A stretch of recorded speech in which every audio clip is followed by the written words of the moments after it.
அனைவருக்கும் வணக்கம். என் பெயர் லாவண்யா ரவி. குரு வாழ்க, குருவே துணை, ஜோதிட துணுக்கு. பெற்றோர்களில் உங்களின் மகன் மகள் திருமணங்கள் தெய்வ திருமணம் போல் நடக்க, சிறப்பானதொரு வாழ்க்கை அமைய, எந்த ஒரு தடைகளும் இல்லாமல் மாங்கல்யம் ஏற நீங்கள் திருப்பரங்குன்றம் சென்று சரவண பொய்கையில் குடும்பத்துடன் நீராடிவிட்டு இறைவனை தம்பதி சமேதராக கண்டு தோல்மாலை சாற்றி அர்ச்சனை செய்து 2 நெய் தீபம் ஏற்றி வழிபடுங்கள்.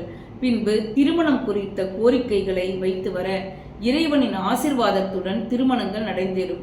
குறிப்பாக 5 முறைகள் முருகனை தரிசிக்க உங்கள் எண்ணம் போல் தேவேந்திரன் மகளான தெய்வயானை திருமணம் போல் தெய்வ திருமணங்கள் உங்கள் வீட்டில் நடைபெறும்.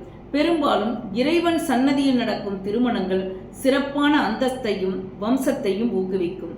மேலும் ஜோதிட ஆலோசனைக்கு லாவண்யா ரவி. நன்றி, வணக்கம்.